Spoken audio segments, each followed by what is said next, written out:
Zotëri Milena Zeka, momentalisht ku gjindeni? Në Stockholm, si zakonisht bashkë me ty. Qysh po doket këtu në Suedi? Se ti gati shqiptare më e parë je në këtë shtet. Mirë është Suedi, si gjithmonë, bukur, qetësi. Vend për njerëz. Po.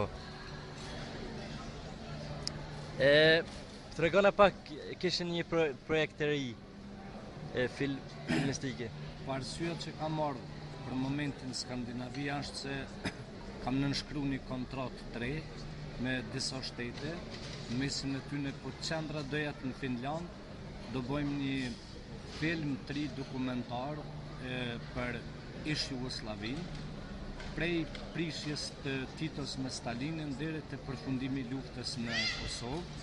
Edhe ky do jetë projekti im më i madh mbas filmit fundit që kemi bërë bashku me Leica Film për televizionin e Suedis, Uppdrag Granskning, i cili ka bërë fjalë për vrasjen e atyre refugjatëve që kanë qenë refugjatë dikur në Skandinavi dhe që vendet skandinave pa dëshirën e këtyre njerëzve i kanë kthy në Kosovë.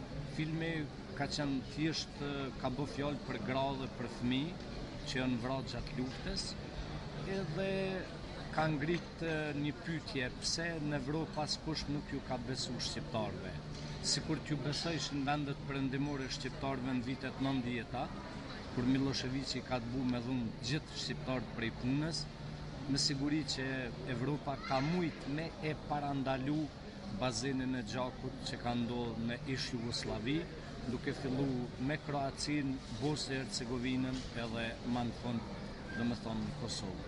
Tash ky film do jetë, do thot, vazhdimsi e kësaj që a ka faj Evropa për atë që ka ndodhur në ish Jugosllavi, me siguri që ka faj shumë, por që këtë faj e kanë pagu Evropa dhe Shtetet e Bashkuara të Amerikës me rastin e intervenimit edhe bombardimit që i kanë bën Miloševiqit dhe Shtetisë Jugoslave. Shumë e vërtet. Edhe një pyetje, në cilën vit ke ardhur në Suedi për herë të parë?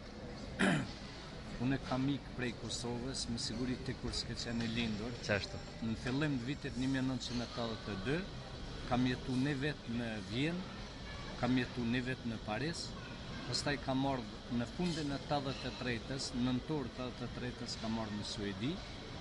Pastaj kam jetu gjithë jetën në vende të ndryshme, 2 vjet kam jetu në Oslo, kam jetu në Londër, edhe kështu, kam bërë jetë të qergazhve. Ju falenderoj zotëri për intervistë. Ju përshëndes të gjithëve, falenderoj.